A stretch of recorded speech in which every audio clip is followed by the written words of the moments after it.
বন্ধুরা অনেক ধৈর্য ধরেছি, আর ধৈর্য ধরার সময় নেই। এখন আপনাদের সামনে কথা বলবো ডক্টর আসিফ নজরুল, যে কিনা অন্তর্বর্তীকালীন সরকারের উপদেষ্টা হিসেবে, আইন উপদেষ্টা হিসেবে কাজ করছেন।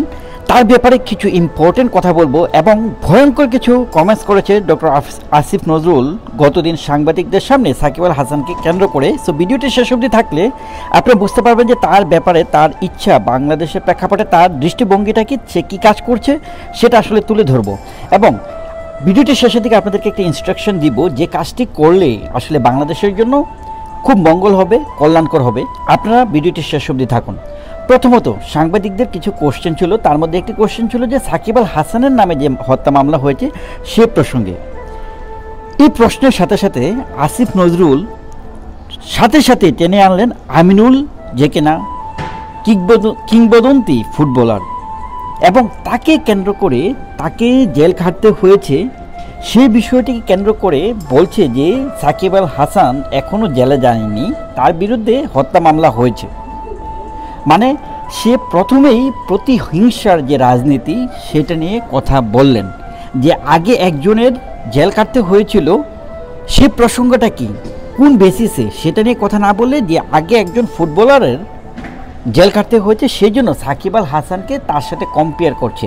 সো আপনাদের কাছে আমার প্রশ্ন, এটা কি প্রতিহিংসার রাজনীতি বলে আপনি মনে করছেন না?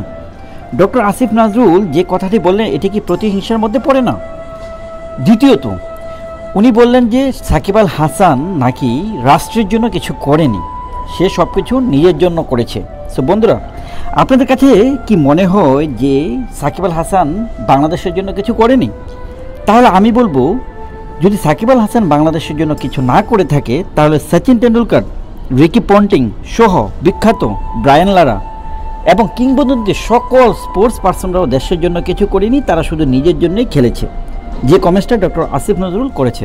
সো বন্ধুরা, এখানে যে বিষয়টি আসলে আপনাদের বুঝতে হবে, উনি প্রথমত আইন সঠিকভাবে দেশে প্রয়োগ করবে, আইন শৃঙ্খলা মেনটেন করবে, এগুলো না করে সে আইন বহির্ভূত কাজ করছে, আইন থেকে হাতে নিচ্ছে এবং মিথ্যা মামলা দিচ্ছে, হত্যা মামলা দিচ্ছে। এবং সাকিবের বিরুদ্ধে এই যে হত্যা মামলা, এটি বেসিক্যালি বহির্বিশ্বে বাংলাদেশের অবস্থানটাকে এবং সাকিব আল হাসানকে ভাবমূর্তিটাকে, সে যে একজন লেজেন্ডারি ক্রিকেটার, তার ভাবমূর্তিটাকে যতটুকু আসলে বিদ্রুপ ফেলছে তার থেকেও ভয়ঙ্কর আকারে বিদ্রুপ ফেলছে বাংলাদেশের প্রেক্ষাপটকে ওয়ার্ল্ড ওয়াইড প্রেজেন্ট করে।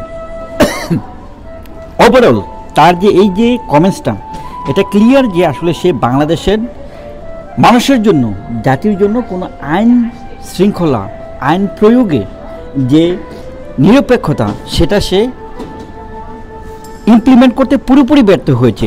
তো বন্ধুরা, আমি যে মেসেজটা আপনাদেরকে দিতে যাচ্ছি সেটি হচ্ছে ডক্টর আসিফ নজরুলের এই যে ভয়ঙ্কর যে বিষয়টি সে আসলে একজন আইন প্রণেতা হিসেবে আইনের শিক্ষা গ্রহণ করে, আইনের কাজ করে সে আইন বহির্ভূত কাজকে ইমপ্লিমেন্ট করছে।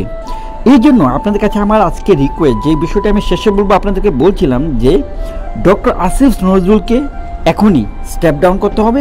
Hashtag step down Asif Nazrul. আমি আর তাকে ডক্টর বলতে চাচ্ছি না, কারণ ডক্টর শব্দটা একটি বড় শব্দ। এটি সাধারণত মানুষ যখন অর্জন করে তখন কিন্তু তার লেভেলটা অন্যরকম হওয়া দরকার, অনেক নিরপেক্ষ এবং সুশৃঙ্খলভাবে অন্যদেরকে জীবনযাপন থেকে শুরু করে দেশের উন্নয়নের জন্য কাজ করা দরকার, যেটি কিনা আসিফ নজরুল করেনি। সেজন্য আমি বলবো hashtag Asif Nazrul, hashtag step down Asif Nazrul বলে সবাই কমেন্টস করবেন। আপনারা যদি মনে করেন যে আমার ভিডিওটি যথার্থ, সাকিব আল হাসানকে কেন্দ্র করে সে যে নিরপেক্ষতা দেখায়নি তাও আইন শাসনে, সে যে প্রতিহিংসার রাজনীতি করছে এবং আইনের বহির্ভূত কাজ করছে, যদি সেই রকমটা মনে করেন তাহলে hashtag step down Asif Nazrul বলে কমেন্টস করবেন।